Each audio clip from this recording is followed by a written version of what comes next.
to call AP back at the beach.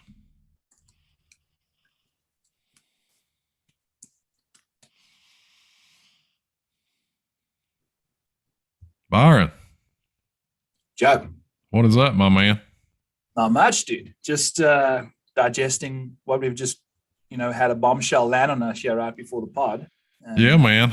We don't get to deal with breaking news very often, but here we are. We'll dive into this a little bit. I know PGA Twitter is kind of on fire with the news that just came out about Live Golf and about a couple of the names that are going to be teeing it up. The most prominent one is Dustin Johnson, who had kind of been rumored to be involved with this league a little bit. Obviously played the Saudi International Tournament a few times, but made a very public statement kind of when things were going down in flames with the Phil Mickelson stuff, that he was sticking with the PGA Tour. So, I feel like this one now is coming as a pretty big surprise. And another name you mentioned to me right before we hopped on is Taylor Gooch, who I also found very surprising. A lot of the names not surprising. A lot of these veteran guys, a lot of the international top, European top players. Shout out South Africa. Oh yeah. But yeah, man, give me your thoughts. Welcome to the Turn Fantasy Golf Podcast, by the way. I'm Joe Nicely. My man Byron Lindecue is here with me, the Model Maniac, Rotoballer contributor that we're very, very pleased to have. Our boy AP is on vacation with the family over at Hilton Head. And he didn't even take the golf clubs. I was notified today. So thank y'all for joining us. We're kind of hopping right in with this Live Golf news. So give me your thoughts on that, Byron. DJ, Taylor Gooch, Sergio, Louis Oosthuizen. A lot of these names aren't a shock, but certainly DJ is, and Gooch as well, I feel. Yeah, I find it fascinating that Gooch decided to get out of here. The way he was just racking up top 30s on this tour, and he was one of the younger guys that was kind of trying to break through, and now I wonder if there's other circumstances that he's kind of trying to fulfill. I mean, it doesn't make any sense from a professional golf standpoint. He's not going to better his game on that tour. He's not going to become a better golfer. He's most likely not going to land up ever contending for majors anymore or anything like that. So there must be external circumstances that he's kind of folding into. Because like you said, it's one of the shock. I mean, DJ does not surprise me at all. I'm shocked, but I'm not surprised. It's just Gooch. I mean, wow. Young doesn't, but maybe he's just chasing cash. Do what you got to do. Yeah, I mean, when obviously we kind of just found out about this, so not had a lot of time to kind of think it over. But something you said there about Gooch, kind of, maybe he just kind of took the temperature of the room a little bit. He starts looking around at guys that, 4 or 5 years younger than him. I think he's around 30, right? So you start taking into account JT, Spieth, Morikawa, Hovland, all these guys, John Rahm, all these guys are a little bit younger and a little bit more talented. And those are the guys that are making the big dollars off the golf course. A player like Taylor Gooch, I'm sure, has a very nice endorsement income, but nothing like, what those guys are bringing in. So maybe he's just kind of saying, hey, this is my opportunity for a really, really huge payday. And if we did want to start breaking things down, as far as the guys that we think are going to be playing this thing, you got to list Taylor Gooch as one of the favorites. And that's when you start getting into some big time prize money, man.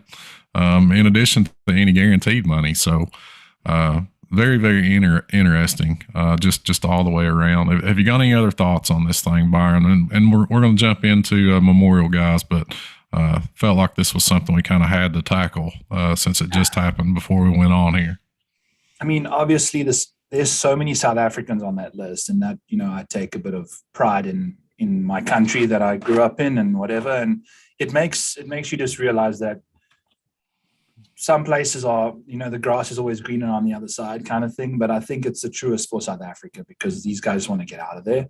And then from Gooch, I think I just want to add one more thing there. I think he, to me, seems like one of the most nervy, rattled golfers that when he gets into contention, that he gets really flustered. Mm-hmm. Whereas I think now he can go to this place and he's got maybe Louis' back blows out on the back nine and he doesn't have to deal with him. Or, I think he's definitely going to feel a lot more comfortable on that tour as well. So that's basically all I really have to say about the live stuff. I'm not too clued up. I haven't really followed it that closely at all because I didn't expect it to ever happen like this where we've got big names leaving. So now I might have to start brushing up a little bit.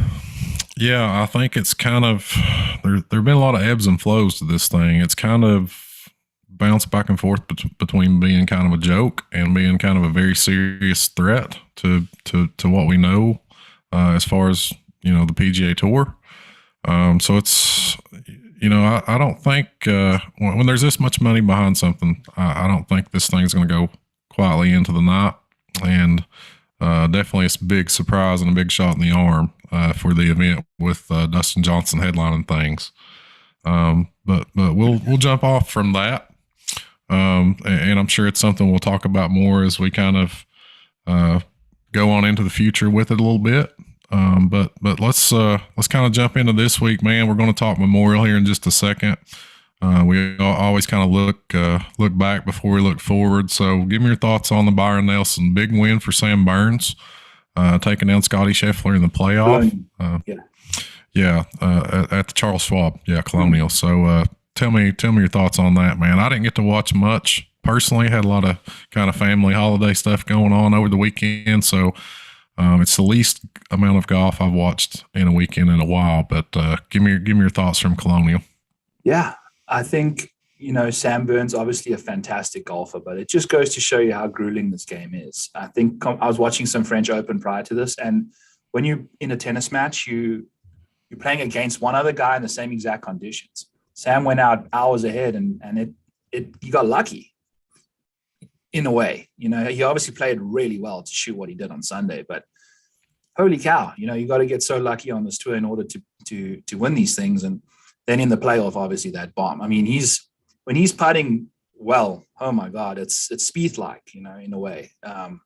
Not as good, but I mean, holy cow, he can just light it up on the greens. And I mean, Scotty is just a force. He's not going away. That would have been his fifth win in what, 8-9 starts or whatever. So that's just incredible. Crazy. And it was just fun to watch the boys out there struggling and just, getting down to earth again after all the stuff we've seen lately with the Birdie Fest and things. And I'm happy for Sam. So I think he's one of the best on tour. What do we do with him, Byron, from a DFS perspective, from a betting perspective? He's kind of one of those guys that feels like that's very, very close to being a superstar, elite, one of the game's elites, but he's not quite there yet as from a consistency standpoint. So kind of how do you view him going forward? We obviously know there's massive upside there, guys winning golf tournaments. Give me your thoughts on Sam going forward.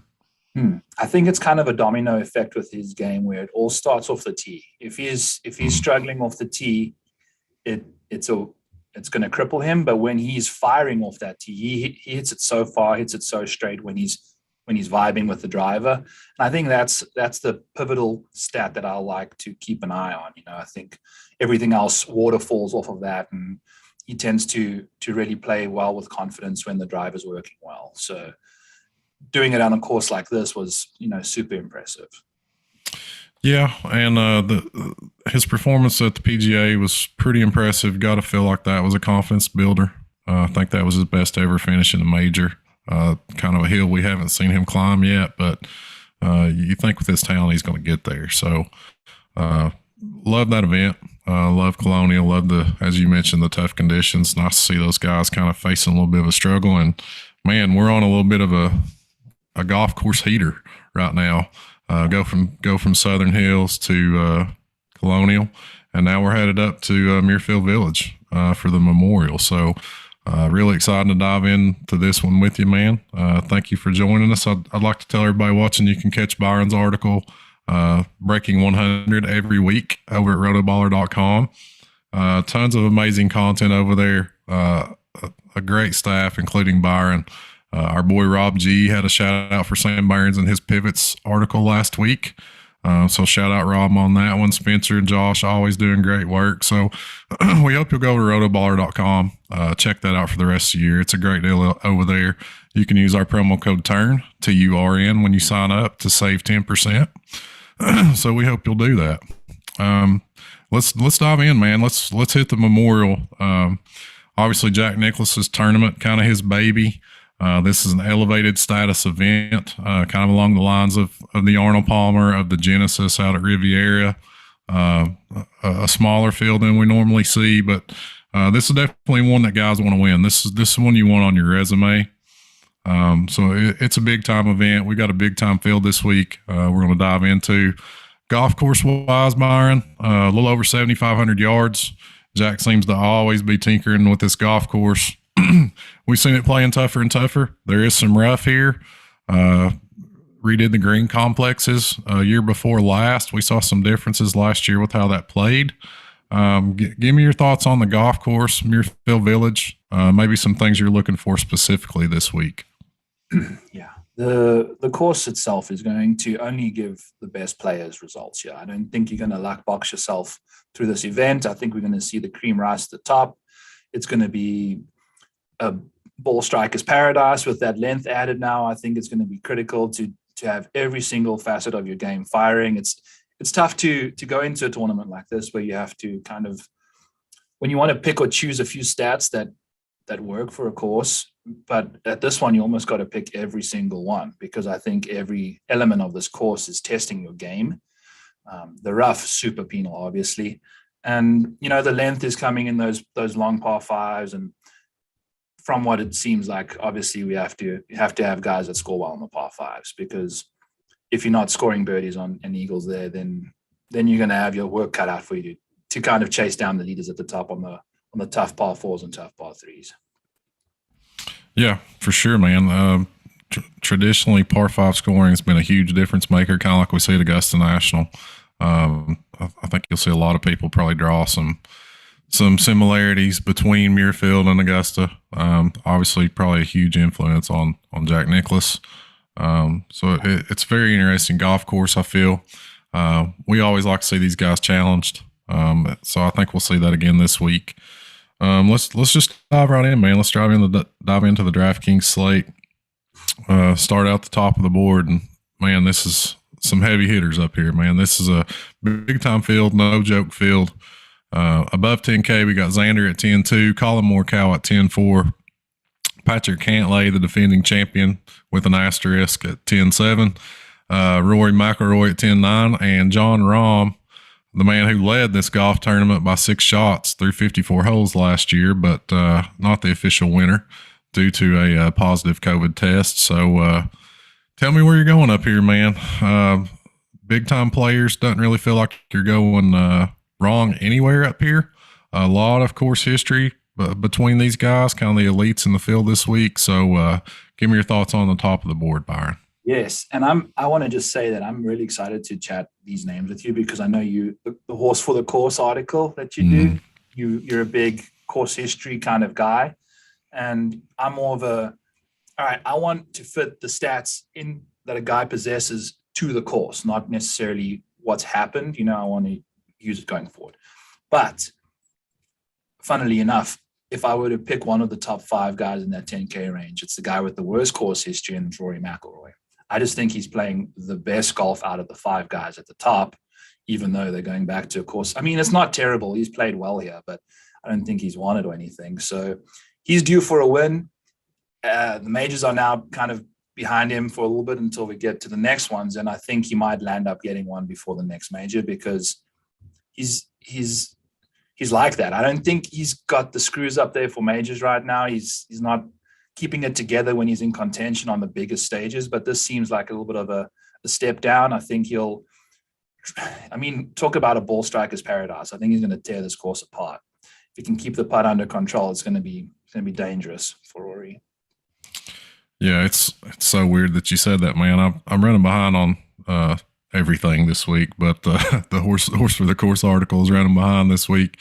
So I've got it saved to edit right now, and in the article specifically, I say that John Rahm's in there, but I say specifically that Patrick Cantlay and Colin Morikawa have better course history. But I actually wrote up Rory McIlroy because I feel like, for a lot of the reasons you said, I think he's the more interesting player this week of those three. I think he's coming in with a little more bounce in his step than those other two players. Cantlay, who just continues to disappear in major championships. Colin Morikawa coming off a couple of just really pedestrian outings.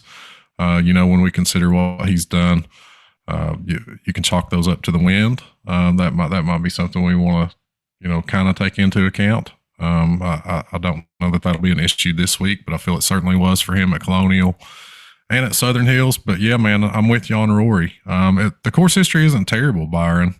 Just kind of more erratic, more sporadic appearances there for a while. A stretch where he wasn't playing this event every year. Started off with a top 10 and a top 5 in his first two Memorial starts of his career. So, he's notched a couple more top 10s in subsequent years. So he can certainly play well here. I'm with you. I love the tee to green. I love the off the tee ability. Still one of the best drivers of the ball in the world. So, yeah, man, I'm with you. I love Rory. We mentioned the course history of the other two, and they are elite players. So I feel like that's something we do have to take into account. Patrick Cantlay, man, give me your thoughts on him. I feel like the longer that I look at Patrick Cantlay, the longer that he's on the PGA Tour, the more of a kind of just an enigma, a puzzle that he is to me. So give me some thoughts on Cantlay, man. A two-time winner here. We can argue about last year's win, but obviously he's played extremely well at this golf course. So give me a couple thoughts on Cantlay, a player that looked to be turning a corner closing last year during that FedEx Cup run. Certainly came out of the gate strong this year, but couldn't get a win there when he had a couple opportunities, and he's kind of faded recently. So give me your thoughts on Cantlay. Yes, it's fascinating what he gets up to in majors, and I always draw on that story that, his buddy, passed away in his arms in a car accident. And that's what kind of kept him from playing his best golf, because he was injured and coming back from all of that. And you'd think that going through all that stuff, you could really just, not worry about the pressure of a major, but it's obviously a problem for him. Now we go back to a course that he's just ultra comfortable in. And two events ago, he finished second at the RBC Heritage. So, I mean, the course history, the recent form, if you eliminate a major, he's coming in your hot. And you can't, everything, even from the stats side, everything just pops for this course too. So it's so difficult to pick these 4-5 guys up top here. I mean, it's loaded. So yeah, and we hadn't even talked about Xander Schauffele, who's played just played Xander golf, rock solid. Look good at the PGA. It's been solid here. I think top 15s the last 3 years, I believe. Very good track record here. This is his type of golf course, I feel. So he's certainly worth considering up here. And we could maybe, kind of been glancing around ownership a little bit. We could maybe, this is a spot where maybe Morikawa and Cantlay, despite the course history, are going to come in the kind of the lower end as far as the above 10K guys. So from a DFS perspective, certainly pretty intriguing GPP options to pivot to those guys up the top with their ability and the comfortability on this course. But let's drop down, man. Let's drop into the nines. It's a beast of a range. Cam Smith, who I know you love consistently. I think maybe this week too. I won't speak for you there. I'll let you speak on Cam a little bit. But Jordan Spieth's a player that I really like this week. Kind of been on Willie Z. We know the story from the PGA Championship with him. Victor Hovland, we know is a tee to green beast. Same can be said for Hideki. And then we got a couple of international players that play really well on tough golf courses in Matt Fitzpatrick and Shane Lowry. So dive into the 9Ks for me, man. Yeah, my boy Cam Smith is. I'm obsessed with his game and how much it's improved. And just looking at the last 24 rounds that he's hit his irons, he's miles ahead of Colin Morikawa and Max Homa, who are second. Miles, 0.8 strokes per round better than those guys. And those are like premier ball strikers. So I think if he can keep himself in the fairway, when he's hitting his driver in the fairway, it's going a long way. And he's so potent from that inside that 150-yard range where he can get his ball too. And he's going to be making a lot of birdies when he's in the fairway, hopefully, because I can't believe how bad his course history is at this golf course. And the craziest thing is out of all of that stuff, the only like shining like silver lining was the fact that he was gaining off the tee in 4 of the 6 events that he played in, which is not what he does. He does the opposite. Everything else he was losing strokes in. So it makes zero sense. But I'm ignoring course history, hoping for the best. I think his game suits his course apart from off the tee stuff. But when he's in the fairway, he's going to capitalize. And then, we've got all these guys that are in this range that have a glaring Achilles heel. Jordan Spieth cannot putt right now to save his life. Even went back to Colonial where he putts really, really well and barely gained strokes there, just missing shorties, just blocking him out. I don't know what. It's mechanical. It's not got to do with any green reading or anything like that. He's glitching, he's yipping, on the putts. So that's something we're going to have to discuss. And then the same goes for Willie Z, who's in the same ball striking category as Jordy, and the same goes for Victor, who can't chip around these greens either. So there's a glaring weakness for all of these guys, and Hideki is with the putter. So you got to pick your battles. You got to figure out which one you think the guy's going to overcome and go from there. But what do you think, Jack? Yeah, I think you can certainly kind of, when you zoom into these guys from a micro point of view, you can find some things to pick on. You mentioned Cam Smith. The course history is really bad. Coming in 101st in strokes gained off the tee over the last 12 rounds, which is a concern, obviously, on this course. And it's worrisome, but he's first in strokes gained approach. Played beautifully at Southern Hills from tee to green. I was all in there. And the guy that I feel is maybe the best putter in the world at the moment couldn't make a putt. So, I think Cam's talented enough to overcome the course history and kind of turn things around. Jordan, I think I'm a little more enthusiastic about maybe than you are. I feel like that when his tee to green game is good, that good things are going to happen. And we know that that putter can get hot. There could be a tiny change, and we see just a crazy top putting week. So as long as the ball striking is good with Jordan, I'm content to stay on that boat and just hope for kind of one of those weeks from him where he starts making some, crazy 25 footers with consistency. Willie Z missed a cut here in his only start as an amateur, but you have to love him from tee to green here. We've seen some bad putters win on this golf course, win this event. So this is one on the calendar where I like Willie Z. In kind of a major type atmosphere with a challenging test.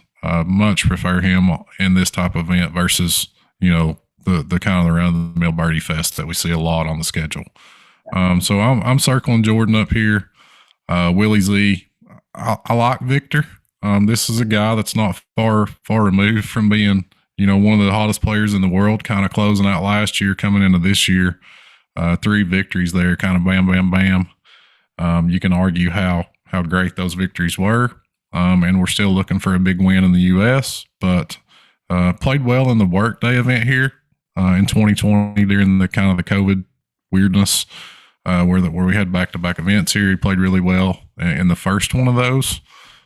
So I think he has the tee to green game to handle this golf course, but there are always the around the green concerns with him.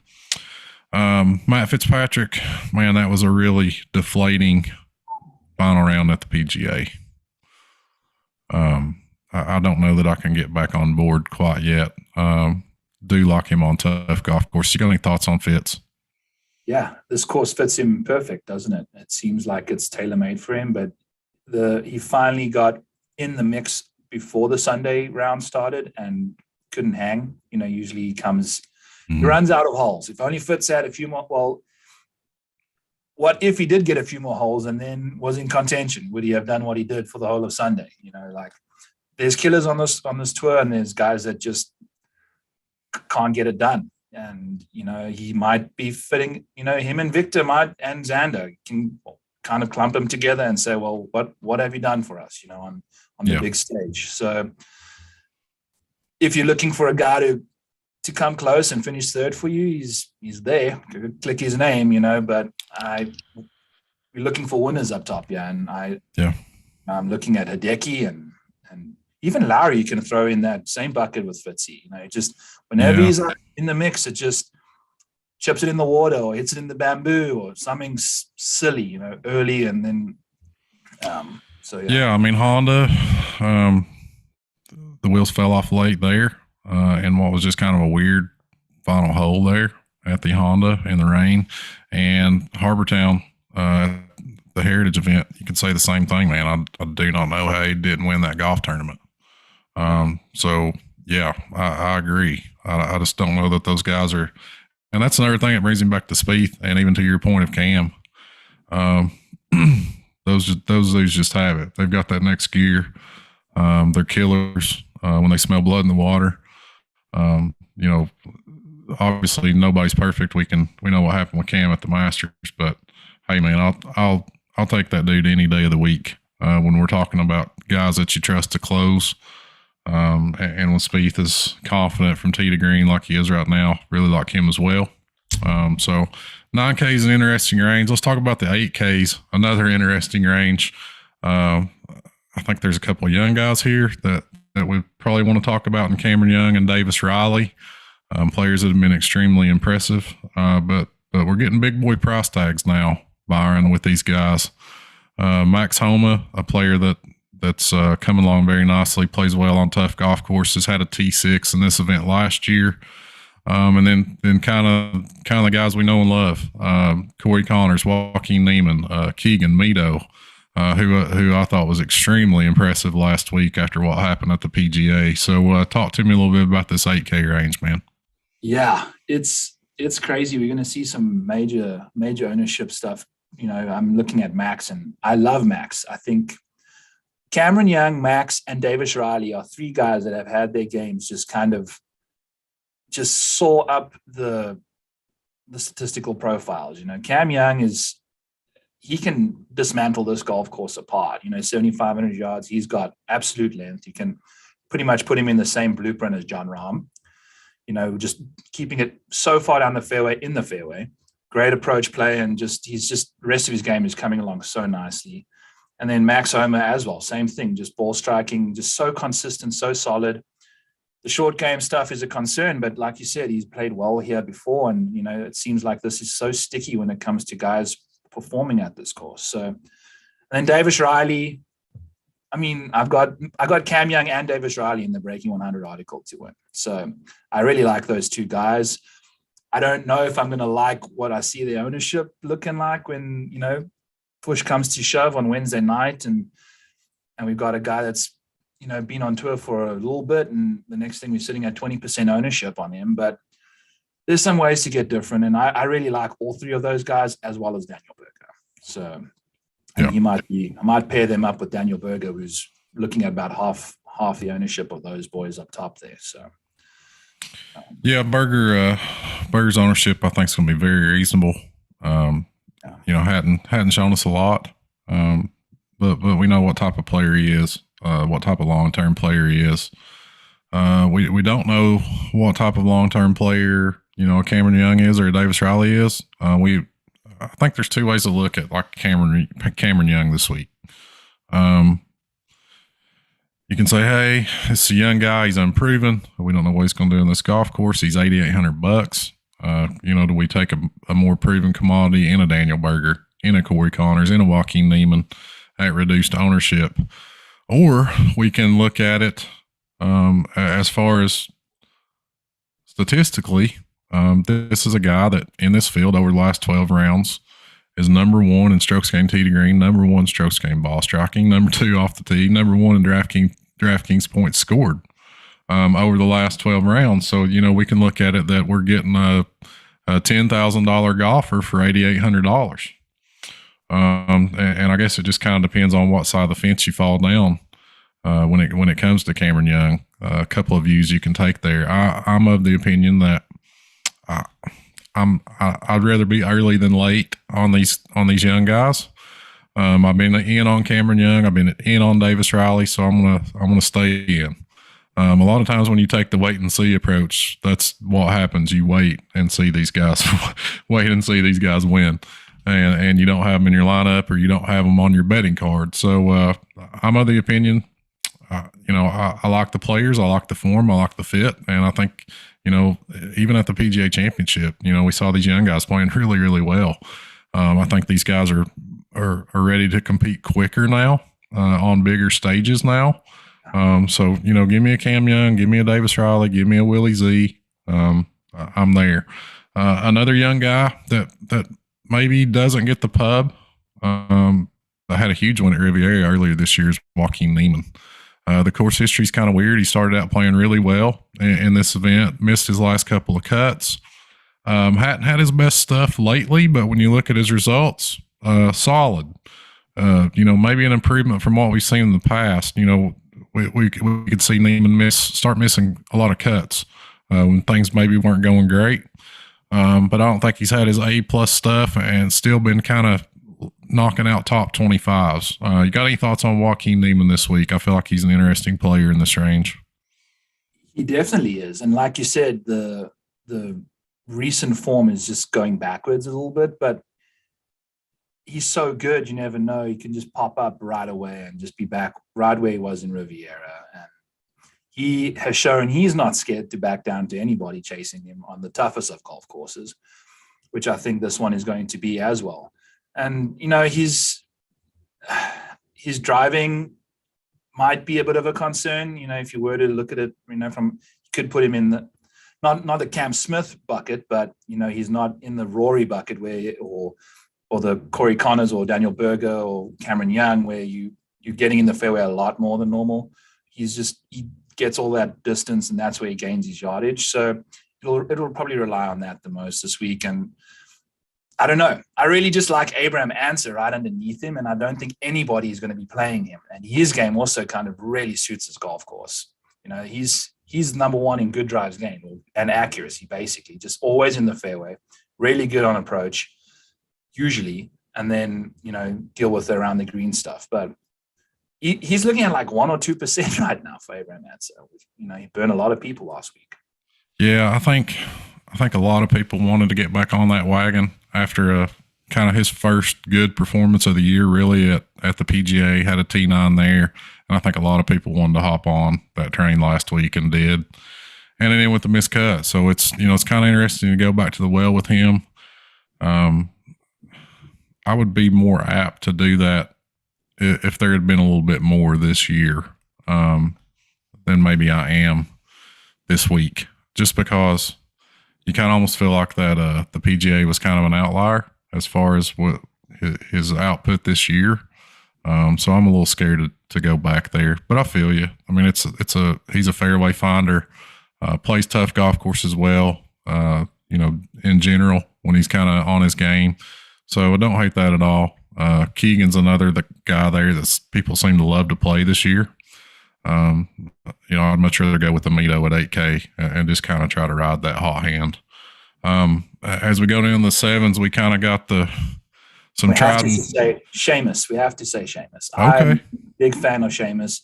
8K, 6% looking like that. And he plays tough golf courses really well. He's second in the field in bogey avoidance and does really well on the par fives. And he's also one of my outrights I have. So I'm going to be playing a lot of him. He's going under the radar too.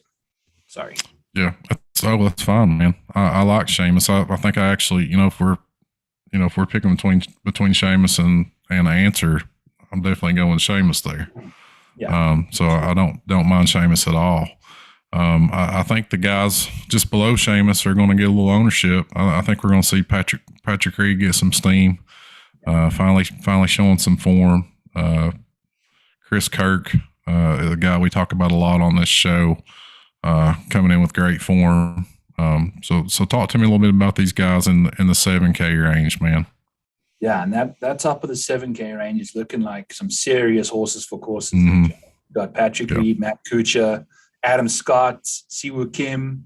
Those guys have all played really good golf at this venue, and a few of them are really playing good golf at this moment in time, particularly Chris Kirk. I think he's, T5 at the PGA, and then he finished inside the top 20 again last week, and he's putting. I think that's back-to-back weeks. He's gained putting now, which he's usually never done, and his ball striking is just so perfect for this golf course. I think he's going to just pop it through these fairways and just on the greens. And his short game is he's one of the best guys around the greens in this field, actually. And I don't think a lot of people realize that. And he's been so good in every facet of the game this year, outside of the putter. Yeah. I mean, had a stretch there, really horrible putting, as you mentioned. That's kind of come back around a little bit. And resulted in 2 very strong finishes in his last 2 starts. But man, he's gained strokes tee to green, strokes off the tee, and strokes on approach in pretty much every start this year. I think he has gained strokes tee to green in every start of 2022. There might have been an early one there where he lost a little bit with the irons, but overall, man, yeah, I've been very impressive. He's a boomer bust type of player because that putter can go extremely cold. Which always makes me a little reluctant when the ownership starts getting up there. We've seen it before. I mean, is this a Brian Harmon from last week's situation? One that I fell for, unfortunately. Oh no! Yeah, but I feel like it's. I like Kirk a lot. I think anybody that watches this show regularly knows that. But I'm going to keep an eye on that ownership. If you're picking a player here, man, from like 75 to 8K, I feel like this is going to be a very popular range. You're picking a player. Who's your favorite here? I would say my favorite's Patrick Reed, if I'm being honest. I think we're just striking while the iron's hot. It's almost like you're racing in a demolition derby or a race, and you've been given a vehicle with like flat tires and an engine that's bombing out. And then you switch out your driver from PXG to whatever he's been driving with in the past, and now all of a sudden everything's fine. So he's been battling with really crappy equipment, and now he's got everything that he needs again, and we know what he can get done at this venue. I mean, he's T5 last year, and before that was T10. So he's got the short game, and he's got the ball striking recently to really, get around this golf course this week. Yeah. I mean, here's the thing with Patrick Reed, man. He's never going to be a statistical beast.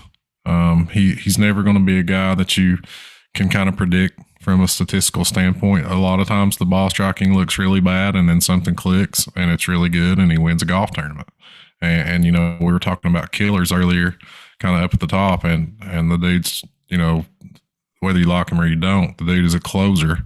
When he has the opportunity, to win a golf tournament, he wins a lot when he's up there. But he's been off the radar a little while, but things are starting to slowly click back into place, as you mentioned. So really like Reed, but I do think he will be popular. But we're talking about a sub 8K guy that could realistically win this event. So well worth a look. You mentioned a couple of the other veterans there, Matt Kuchar, Adam Scott.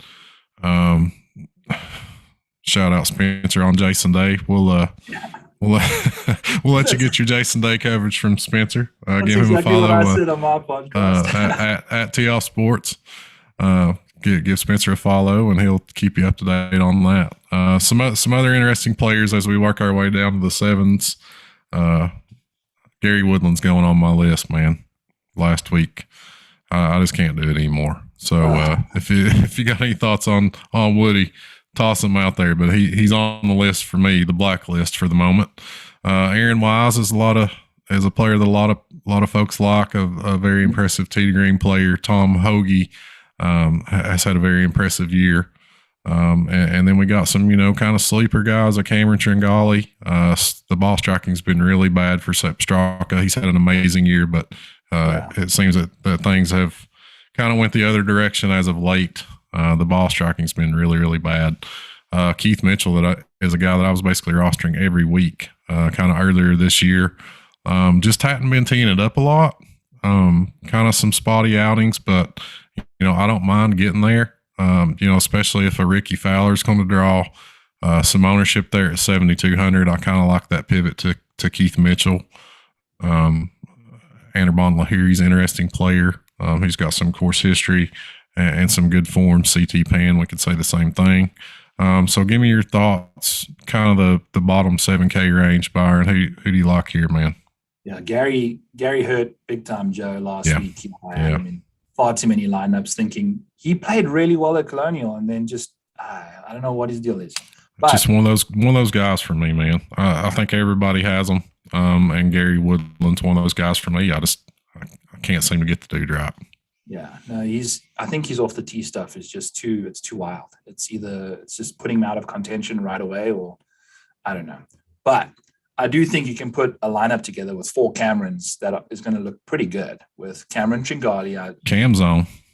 Yeah, the Cam zone is going to be wide open with lights flashing and the DJ rocking, because I think Cameron Davis is also a really sneaky player. I think he's going to, if you really get heavy ownership up top, I think, Tringali and Davis are going to be sitting somewhere. We can combine their total ownership down to 10%. And they both have really good upside. They're both really good iron players, and they both putt really well on bent greens too. So they have not just their names in common, but a lot of their stats kind of line up with each other. And someone that's the stats don't necessarily link up with that well, but I'm a big fan of Stuart Sink right now. He burnt me big time. Five double bogeys. Last week was brutal. Oh my God. 5 doubles to match 10 birdies he made. So if he can eliminate those doubles somehow this week, I think he's so aggressive and he's so explosive. We've seen what he can get up to for an old guy. He's just out there. Yeah, man, he's sneaky long. Yeah. Sneaky long. And he's relatively accurate, off the tee. So if he gets going, 7K, makes a bunch of birdies, nice for DFS, but those doubles were just absolutely killer, man. And then on the final hole to miss by 1, that was just, I wanted to cry. I really wanted to cry. Yeah, it really. That's probably another reason why I didn't watch a ton of golf over the weekend. It was because of Stuart Sink on Friday with the double bogey to end his week and my week.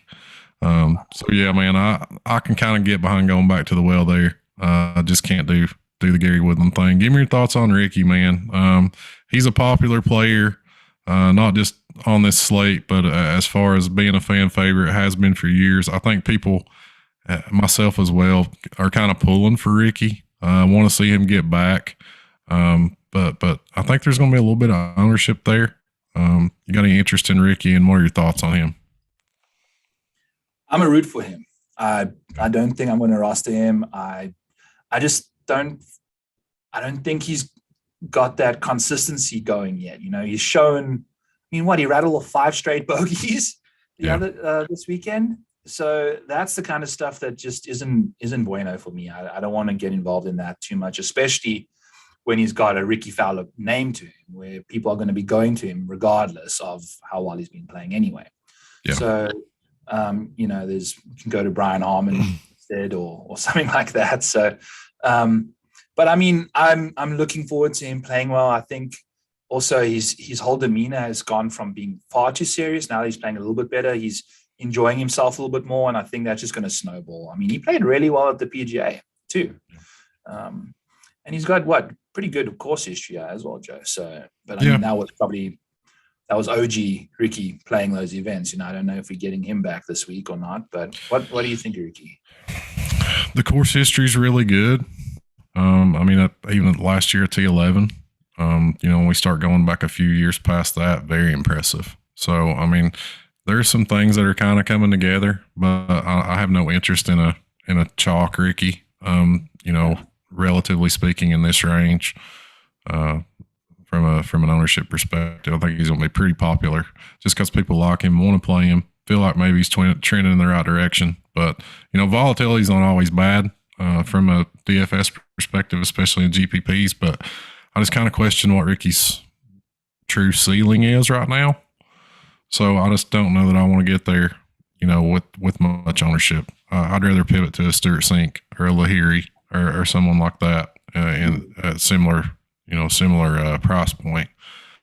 And I think, man, as we work our way down into the 6s, I feel like there's some guys that we can reasonably play this week. Give me your thoughts. I feel like the elephant in the room is Brendan Steele. To me, at 6,600, solid course history has demonstrated some solid form as of late. And to me, he's kind of the, there are no such things as free square in PGA DFS, but he's kind of the free square this week for me. Give me your thoughts on Brendan Steele and anybody else that's sticking out to you in the 6K range. I will be 100% honest with you and say that up until I was watching Spencer and Sia's show earlier, the one that you were on a few weeks back, the PGA Draftcast, someone suggested Brendan Steele. I'm like, what? And I checked his numbers out. I'm like, how did he sneak through? I mean, everything about his game is just crazy good right now. Maybe that's just me, but I don't know. I usually try to look at things before taking in a ton of content. I'm running behind this week. I was looking at the salary scale earlier today, looking at the numbers, and I was just like, my goodness. It seemed crazy to me, the 6,600.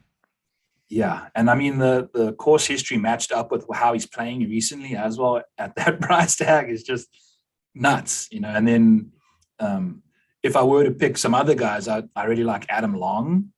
He's been a bit sneaky lately. If you're looking at his approach play, it's getting better and better over the course of the time. And the last 12 is looking really good. And then Adam Hadwin is someone who was getting a lot of steam, a month ago? Yeah. Right before the PGA. And then all of a sudden he's had two really bad rounds or events. But if you go back 6 weeks ago, this guy had just rattled off multiple top 20s in like 10 events, just insanely consistent, hitting his irons really, really well. And he's got one event where his irons were really bad. So I think that's really impacting how people view his stats. And at $6,800, I feel like he could be on a similar kind of slate as Steele. So, and then Lucas Glover, oh my God, I had him as well. And he just putted his way. Not surprised, but you're always hoping that maybe he can have a good putting week from the glove man, but it's just not to be. So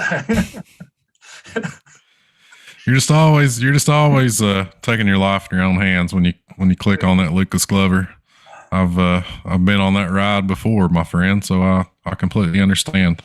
You mentioned a guy that I just kind of wanted to echo is Adam Long. He's a guy that I kind of came to late in the lineup building process last week. Ended up with quite a bit of exposure to him last week. Played solid. Yeah. And had I believe a top 25 at this golf course last year. So he's just a streaky player, a guy that I'll kind of ride the hot hand with. So I agree with your call on him. EVR, anytime we're talking about a golf course that demands excellent ball striking, I feel like he at least deserves to get a mention there at 6,600. His history is pretty good too, huh? Solid. And I think that just comes down to he's just very, very good from tee to green, generally. We know there's inconsistencies, but when things are on for him, they're really on, which is something I'm always looking for in GPPs. I'm looking for that upside. Anybody else down here, Byron, that you want to kind of point out? We're obviously kind of getting down into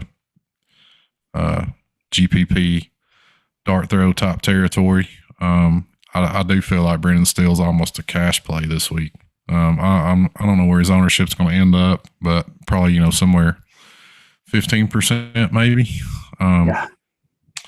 But when you start looking at what that opens up for you in lineup construction at 6,600, pretty interesting.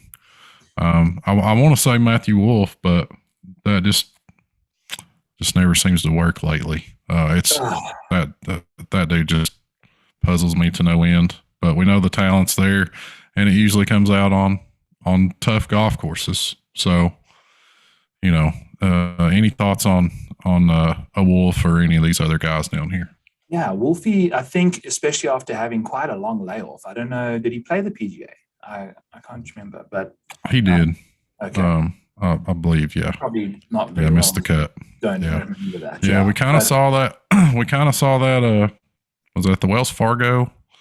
We saw a really nice, I think, an opening round or second round. I think he ended up with like a T25, but it kind of felt like maybe some things were clicking, and we've seen that with him. When things click, they start going really well, really fast. And I was kind of hopeful that maybe he was finding something there. But follow that up with a miscut at the Byron Nelson, miscut at Southern Hills. So yeah, I was kind of hoping maybe there would be some momentum going there, but doesn't seem to be the case. Charles Howell, I think, is an interesting play down here at $6,400. Not bad around this course from a statistical standpoint. He does really well on the par fives, which I really like from Charles, and he's remarkably better putting on bent greens. I don't know how he's one of the biggest movers going from just putting on general surfaces to bent. So if he can get that taken care of, he makes a lot of pars, and he's pretty solid off the tee. So a lot of his game suits this course really well, apart from really his irons. So but $6,400, you're gonna have to eat some deformities here. But Kurt Kitayama is also another guy who's been hitting his irons really, really nicely, and he can absolutely send it off the tee.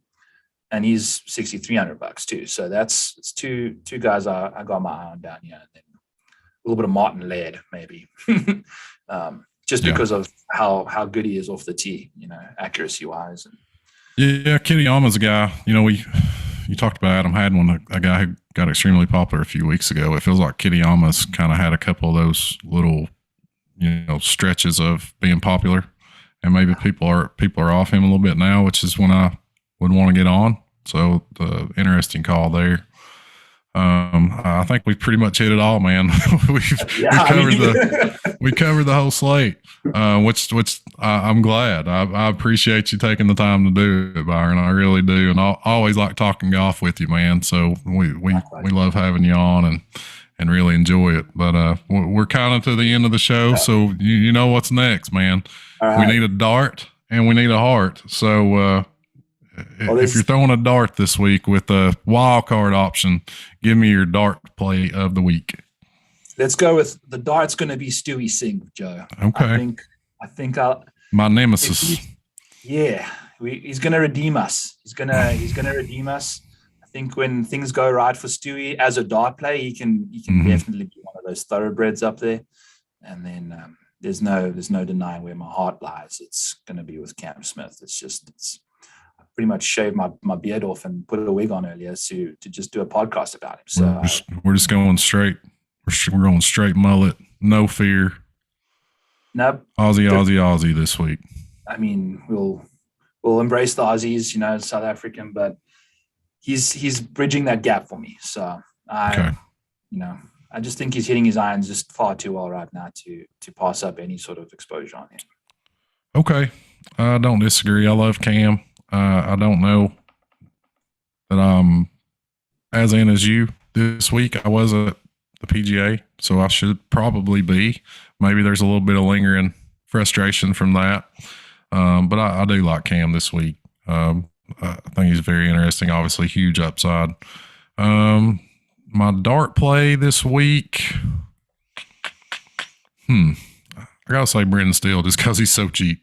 So I'll go Brendan Steele. That's maybe not getting too nuts, but I just really like that price tag. And my heart, man, I want to say Jordan Spieth, but I'm gonna say Rory. I think Rory's playing good golf. This is a win that I'm very surprised isn't already on his resume. And as you mentioned, it's kind of a big event, big time golf course, but it's not quite the pressure of a major. So this is just I could see this being a Rory type of thing this week. I like the ball striking a lot, like the off the tee ability, obviously. So I'm gonna say Rory. Maybe we can get a W this week.